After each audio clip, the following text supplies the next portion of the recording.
There's a particular kind of grief that doesn't announce itself. It doesn't arrive with the crying, or the funeral, or the casserole dishes that show up at your door from people who don't know what else to do. That kind of grief, the loud kind, burns fast. It has to. Nobody can sustain it. The quiet kind is different. The quiet kind finds a place to live inside your daily routine, and it stays there. And you stop noticing it the way you stop noticing a scar after enough years. You just incorporate it. You build your life around the empty space the way a tree grows around a fence post. For me, that empty space had a timestamp. 6:47 p.m. That was when Mara used to pull into the driveway. Not around 6:47. Not roughly 6:47. Exactly 6:47, Monday through Friday for 11 years. Because she left the hospital at 6:15 and it was a 22-minute drive. And she always sat in the car for exactly 10 minutes before coming inside. She said she needed the decompression time. Said she carried the patients home with her otherwise. I used to joke that she was the most punctual person I had ever met. She said punctuality was just respect disguised as a habit. She passed away on a Tuesday in November. Ice on the overpass. I was told it was quick, which I have since learned is the thing people say when they don't want to describe what they actually saw. For 3 years after, I sat by the front window every night at 6:47. I wasn't waiting for her. I want to be clear about that. I'm not a man who confuses grief with delusion. I sat there because the body learns habits that the mind never agreed to, and my body had spent 11 years registering 6:47 as the moment the house became whole. Unlearning it felt like a betrayal I wasn't ready for. So I sat. I watched the driveway. I let 6:47 pass. Then I went about my evening. That was my arrangement with the grief. Acknowledge it. Don't feed it. Move on. Everyone has a story they've never said out loud. These are the ones they finally told me. Tonight's story comes from a man I'll call Adrian, 46 years old. He asked me to change his name, his wife's name, and the city this happened in. Everything else, every word she spoke, every move, every minute, every detail, happened exactly the way I'm about to tell you.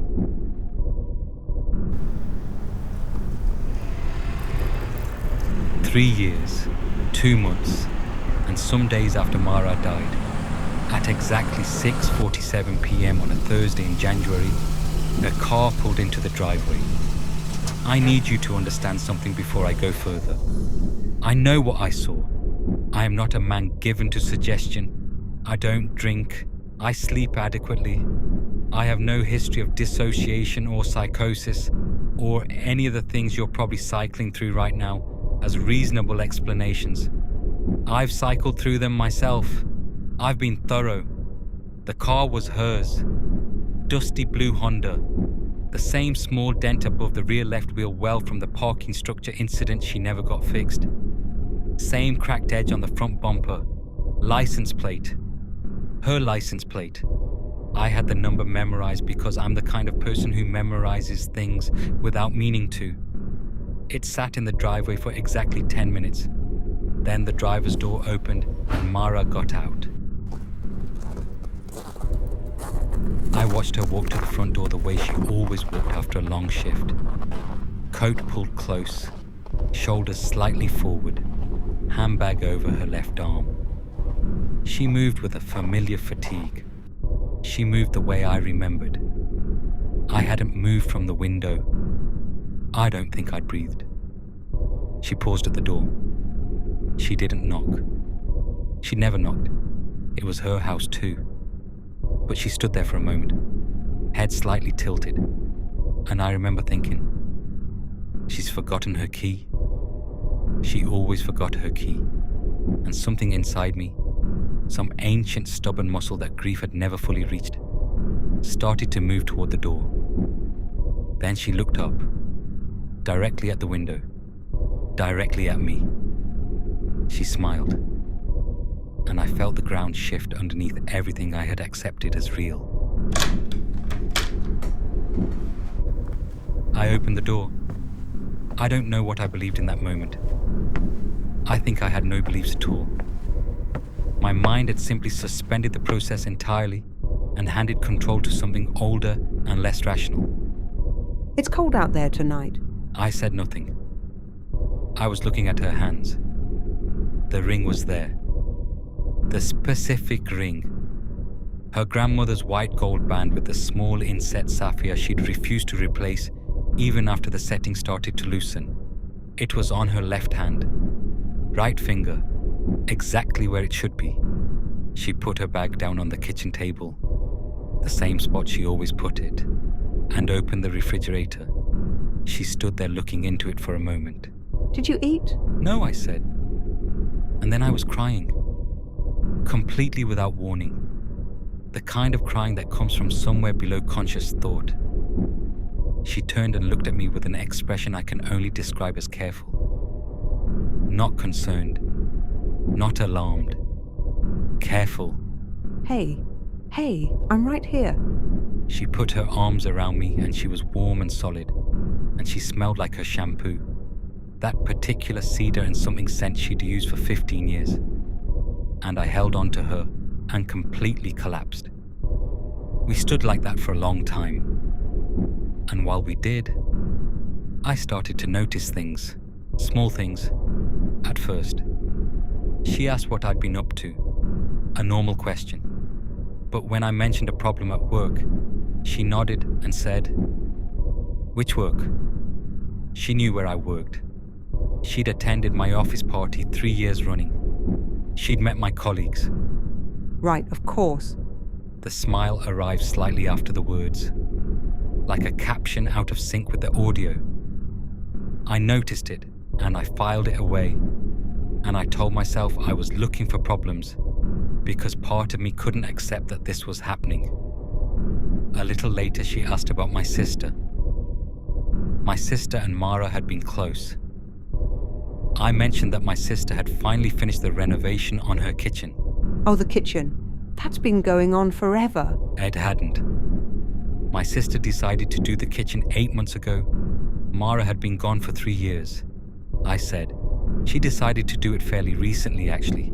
Of course. I just meant it felt like she'd been talking about updating it forever. Smooth, fast, completely plausible. But she hadn't said talking about it. She'd said going on, as though she had some frame of reference for a project she couldn't have known about. I kept my face neutral. I am good at keeping my face neutral. It's a skill that took years to develop, and I have never been more grateful for it than I was in that kitchen, standing across from my dead wife, understanding with a slow, horrible clarity that something was wrong. The wrongness isn't something I can fully articulate. It wasn't any single moment. It was accumulation. The way she moved through the house was correct, but not automatic. Like someone following a remembered map rather than genuine habit. She opened the right cabinet for glasses, but she hesitated for just a fraction of a second before choosing it. Mara had reached for that cabinet 10,000 times. She never hesitated. She asked me, conversationally, what I thought about the news lately. Not any particular story, just the news. Mara had specific opinions. She didn't ask about the news the way a person asks about weather when they can't think of anything else to say. She laughed at the right moments, but not in her register. Mara's laugh was sudden. It caught her off guard. This was considered, measured. It arrived at the appropriate moment and lasted approximately the appropriate length of time. At some point, she got up to use the restroom. She was gone for 4 minutes. I counted.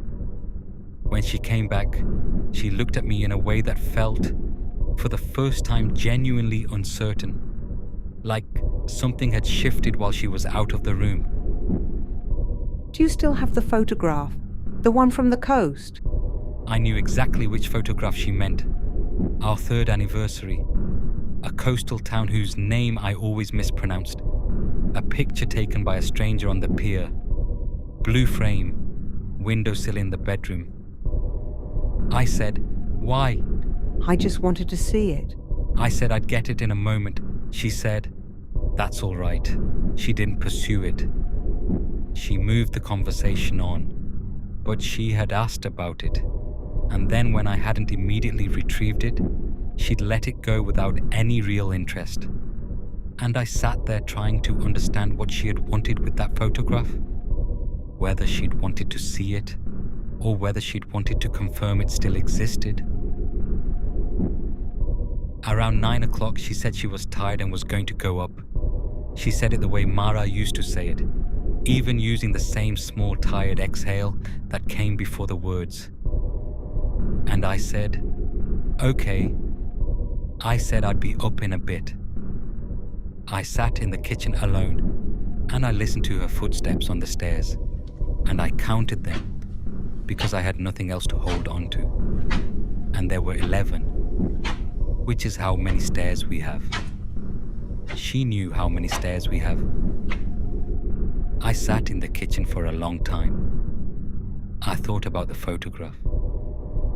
Then I went quietly to the front door, unlocked it, and I left it unlocked. I'm not going to tell you why. I'm not sure I fully understood why at the time. Some part of my brain was making calculations my conscious mind hadn't caught up with yet. I went upstairs. She was in bed, lying on her side, facing the window, which was how Mara always slept. I got in beside her. I did not sleep. I lay in the dark and I listened to her breathe. Even breathing. Regular interval. Completely correct. Too correct. Human breathing isn't perfectly regular. It drifts. It catches. It responds to half-conscious thought, to a shift in position, to nothing at all. This was metronomic. This was breathing the way someone breathes when they have researched how breathing works. I know that you know. I didn't move. I didn't answer. I want you to understand that everything I told you was true. Everything that I knew, I told you. I came because you sat at the window every night at the same time for 3 years. Do you understand what that kind of wanting does? What it reaches? She loves you. That was true. That part was entirely hers.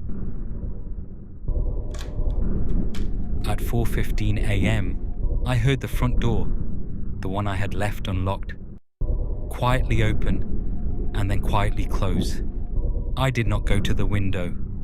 I lay there until the room got light. When I finally made myself look, the bed beside me was empty. Her pillow was cold.